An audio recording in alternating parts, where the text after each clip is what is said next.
Former President of Nigeria, Chief Olusegun Obasanjo, this past week said the Independent National Electoral Commission needs new, credible leaders with short tenure to prevent corruption and re-establish trust. Obasanjo said this during the Chinua Achebe Leadership Forum held at Yale University in New Haven, Connecticut, USA. In his keynote address at the forum entitled Leadership Failure and State Capture in Nigeria, Obasanjo described the 2023 general elections as a travesty, stressing that any INEC chairperson and their staff must be vetted before appointment. Those comments and a few other submissions had attracted an immediate response from President Bola Tinubu's media team, much of which tried to blame the former president for failing to lay a solid foundation for democracy in Nigeria. Well, we are now being joined by Professor Anthony Kila, who is Director, Commonwealth Institute of Advanced and Professional Studies, to look at the former president's comments about the need to restructure the leadership of Nigeria's election management body. Thank you so much for joining us on Newsday.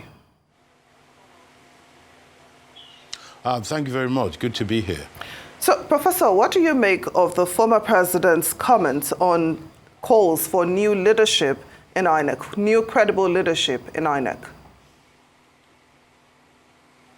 Well, I think, his comment is not a surprised comment. It's not something you don't expect. Generally speaking, in the country, INEC suffers from a deficit of trust and a deficit of, sort of accomplishment. I do not think, of all the things Nigerians do, I do not think INEC is one of the things we're proud to export, or even we're exporting it. I've not read any literature that is citing INEC as an example of good practice. I am of the school of thought that INEC needs to be overhauled. So there's nothing that the former president said that has shocked me regarding INEC specifically. And I've read a lot of commentaries of people, accusing the former president, of various kind of sins. I have criticized him as well in the past. But on this one, I want people to look at the content and not the person, or as, the common thing, to look at the message, not the messenger. I think we need to ask ourselves if what he's saying makes sense or not. I think it makes sense. And I think it is possible to envision a new kind of INEC that is very different from this one. And we can talk about that. Would you agree with him when he says that the chairman of INEC, Mahmoud Yakubu, should be sacked? Well, I do not like to personalize issue, but I do think that if somebody is heading a commission, and the commission, if it's doing a process, and every time that commission acts, people end up in court, they don't agree with it, I think the mandate of such leadership should be looked at, yes. It is safe to say so. I do my best not to personalize issue, but that's a direct question you asked me. And I think, yes, if he's not sacked, at least he should be probed. Somebody should sit down and ask him a question to say, dear Professor Mahmoud, how's this thing going? Or as we say in Lagos, how far? Well, the former president, suggested that mock elections should be held prior to the real elections. He said that the mock elections should also be witnessed by international observers. How feasible is this? Well, I think clearly President Obasanjo is reading some book on project management, and that's what you do before a project. You want to mock it. Students who know about mock exams, project managers, and people who develop apps who know about the alpha test and beta test and all those kind of tests. I agree that there should be some kind of test.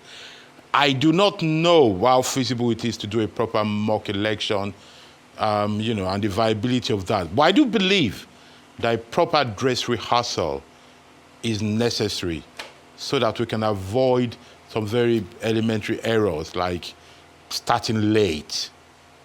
Those are the kind of things that could be avoided. I do think some dress rehearsal needs to be done. Let it be clear. I agree, or rather I'm pleased to see that President Obasanjo agrees with me that INEC needs to be overhauled.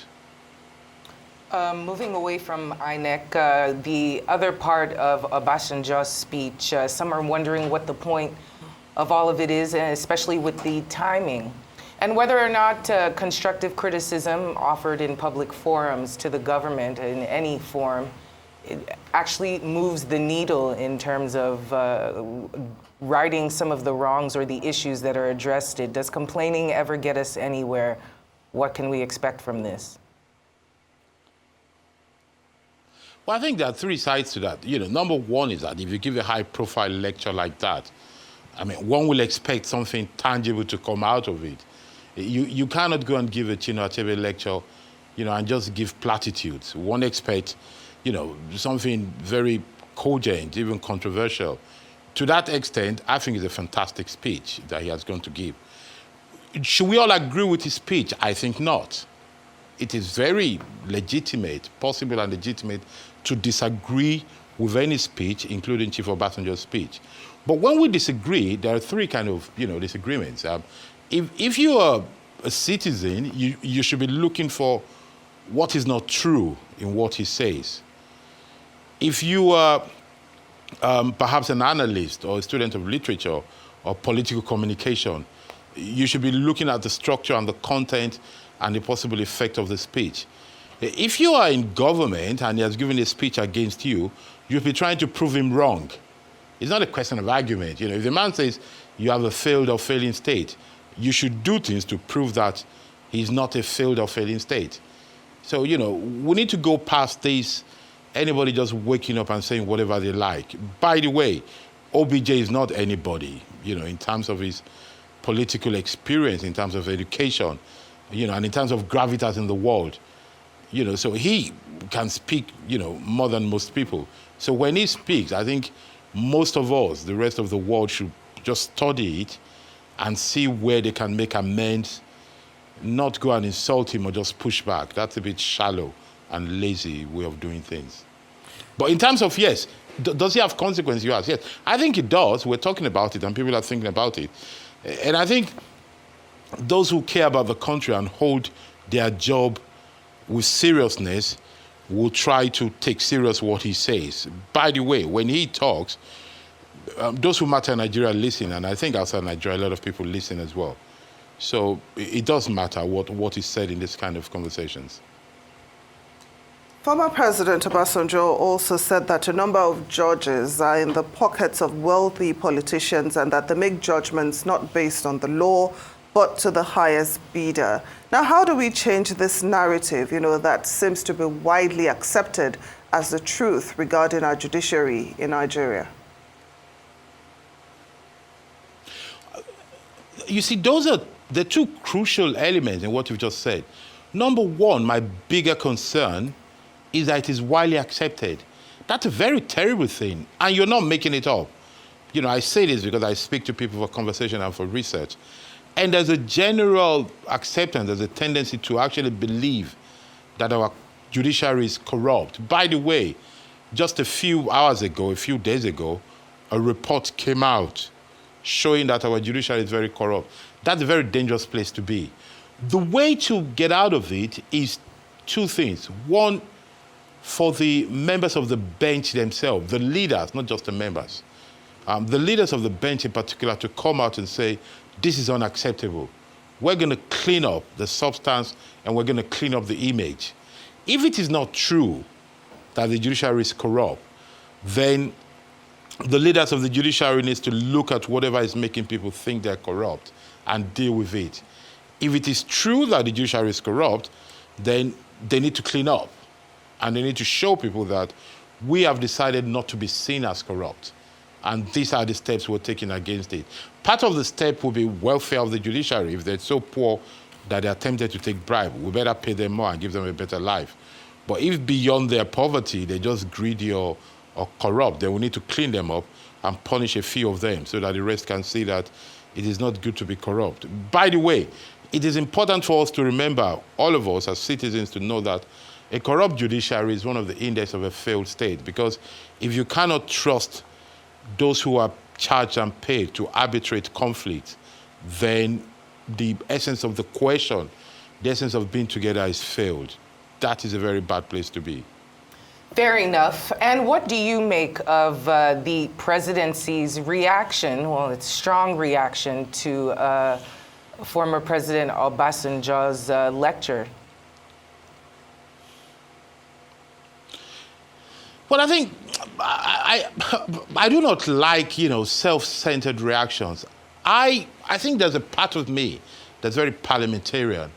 I think government should speak with acts, not with argument, not with counter insults, propaganda, or proving people wrong. If I had my way, if I was president of Nigeria, I was near the president of Nigeria, the communication of the presidency, and indeed any part of government, will be by facts and figures. Let those running for office campaign, let them do propaganda. A serious government should speak by facts and figures.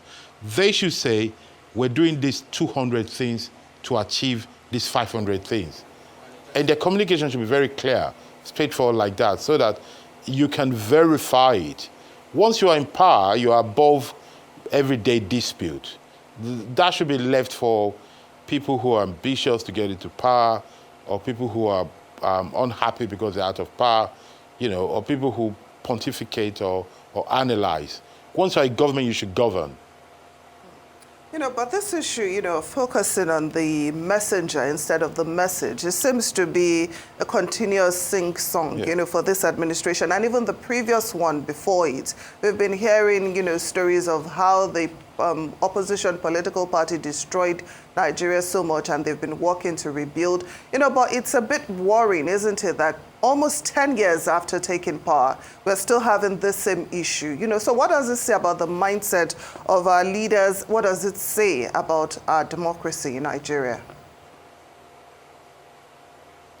Well, I don't think there's anything peculiar about us. The only thing that is peculiar about it is that we allow it to happen. And I want everybody, all the viewers now to look at themselves and to look at the person next to them. Given the chance, people will blame others rather than take accountability. It's a human thing. It's a lazy, shallow way of doing things. I said before, you want to blame the next person. It's never you. That's a human thing. But what we should do when it comes to institutions, the state, the Commonwealth, is that we should not allow personal and individual flaws to prevail.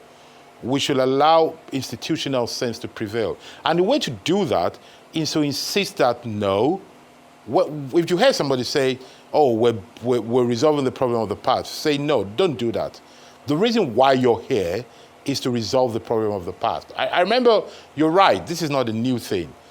I remember about 10 years ago or 9 years ago, when the former administration started this, allow me to say this silly thing of blaming the past. I remember saying very clearly, let's stop blaming the past.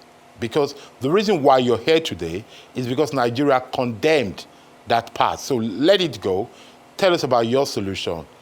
I think somehow, starting from the media, if I might say, to institutions, to educational institutions, religious institutions, and in country clubs, we need to change the conversation and force people to take responsibility once they're in power. Nobody forced any governor or any president to apply for office. They went there voluntarily. So we must assume that they know what they're going to meet when they get there. So there's no point feeling sorry for them and say, oh, you don't know what they met there. Well, I might not know what they met there, but it's their duty to know what they're going to meet there. And if they don't know it, tough luck. They should just roll up their sleeves and get on with it, not disturb the rest of us with what they met there. And isn't that the entire issue, this philosophical, sociological issue we have of human nature and how it comes into play when power is involved, how most people err on the side of being horrible individuals rather than stepping up to the challenge of being better and working harder. So with saying all that, how do we move forward? INEC, we know its issues, we know the individuals that are within it. Obasanjo has suggested excising the cancer by removing bits of it immediately, but where does one start? Especially if we know it's a human nature issue. Human beings tend to be terrible. It's a vicious cycle. So where do we start? Well, allow me to enjoy your tract. I want viewers to know you're a reader of political philosophy, and that's a very beautiful thing.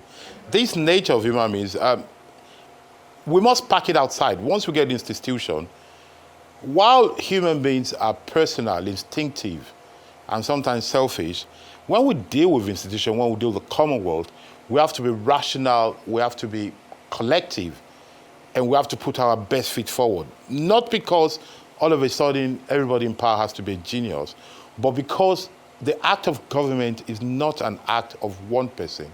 It is not the character of one person that should be reflected. Rather, it should be the fruit of deliberated effort of many who are charged and paid to deal with governance. That's the way it ought to be.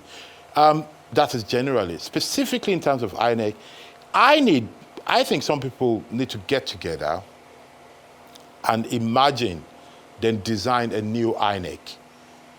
Bearing in mind that this INEC must not only be competent, must be seen, must be perceived by all as competent as well, so that whatever it does, we know it's done.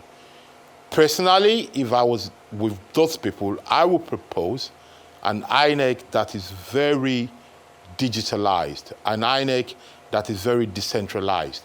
I would, for example, argue that one of the first things we need to do, or one of the things we need to do, is to link the BVC with the, is it BVN?